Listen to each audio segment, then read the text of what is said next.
Perkenalkan, nama saya Vanessa Aulia.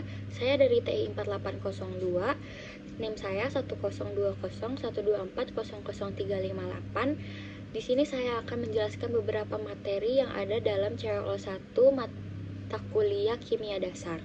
Materi-materi tersebut saya dapatkan dari beberapa jurnal yang saya temui dan saya baca dan saya rangkum menjadi satu.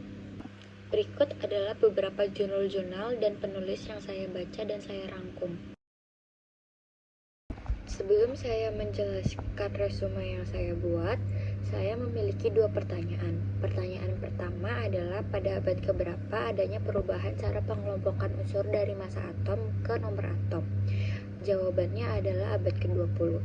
Dan pertanyaan kedua yaitu siapakah ilmuwan yang mengubah cara pengelompokan unsur atom tersebut? Jawabannya adalah Henry Moseley, seorang ilmuwan fisika yang berasal dari negara Inggris. Sejarah pengembangan ilmu kimia tidak dapat dilepas dari evolusi tabel periodik yang merupakan salah satu alat fundamental dalam memahami sifat-sifat unsur.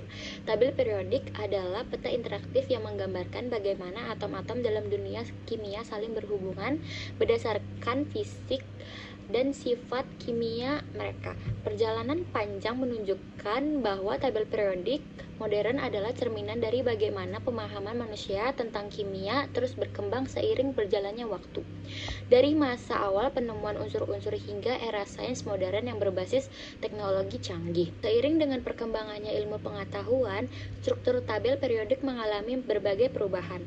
Pada abad 20, seorang fisikawan asal Inggris yang bernama Henry Moseley mengubah cara pengelompokan unsur dari massa atom ke nomor atom yang mempresentasikan jumlah proton dalam inti atom. Moseley menemukan bahwa sifat kimia unsur-unsur lebih berkorelasi dengan nomor atom daripada massa atom. Penemuan ini memberikan fondasi lebih kokoh pada tabel periodik, karena nomor atom adalah sifat dasar yang membedakan suatu unsur dengan unsur lainnya. Selain itu, inovasi ini juga mengalami beberapa anomali dalam bentuk tabel Mendeleev, seperti argon dan kalium yang sebelumnya tampak tidak sesuai dengan pola periodisitas.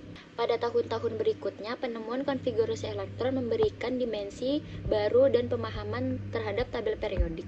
Unsur-unsur tidak hanya dikelompokkan berdasarkan nomor atom, tetapi juga berdasarkan pola pengisian elektron dalam orbital. Dengan adanya konsep blok S, P, D, dan F, ilmuwan dapat memahami mengapa unsur-unsur dalam suatu golongan memiliki sifat yang mirip. Misalnya, logam alkali pada golongan 1 yang memiliki satu elektron valensi yang menjelaskan bahwa reaksitivitas tinggi mereka dalam membentuk senyawa ionik. Teori kuantum memperkaya tabel periodik dalam penjelasan mendalam tentang struktur atom. Pengkelompokan unsur dalam tabel menjadi lebih jelas dengan pembagian periode dan golongan yang mencerminkan pengisian elektron dalam kulit-kulit atom. Hal ini membantu para ilmuwan untuk memprediksi sifat kimia dan fisika suatu unsur bahkan sebelum unsur tersebut ditemukan atau diproduksi secara saintis. Dalam kehidupan sehari-hari, tabel periodik adalah alat yang tidak bisa tergantikan bagi para ilmuwan, pendidik, dan juga mahasiswa.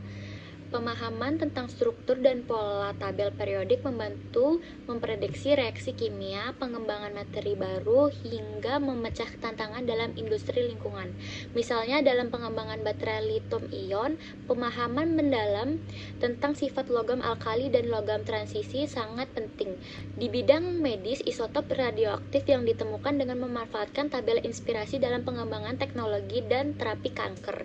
Selain itu, tabel periodik juga menjadi inspirasi dalam pengembangan teknologi ramah lingkungan. Penggunaan katalis berbasis logam transisi dalam reaksi kimia memungkinkan efisiensi energi yang lebih tinggi, sementara penelitian tentang unsur tanah jarang membuka jalan bagi inovasi dalam teknologi yang canggih seperti motor listrik dan juga panel surya. Perubahan dan perkembangan struktur tabel periodik mencerminkan perjalanan panjang ilmu kimia dalam memahami unsur-unsur penyusun alam semesta. Tabel ini tidak dapat hanya berfungsi sebagai alat klasifikasi, tetapi juga sebagai simbol kemajuan pengetahuan manusia. Dengan terusnya berkembangnya ilmu pengetahuan, tabel periodik tetap menjadi peta penting dalam mengeksplorasi rahasia dunia atom hingga masa depan, membantu para manusia menjawab tantangan global melalui inovasi dalam pemahaman yang lebih dalam tentang alam semesta. Sekian dari penjelasan saya, kurang lebihnya mohon maaf. Wassalamualaikum warahmatullahi wabarakatuh.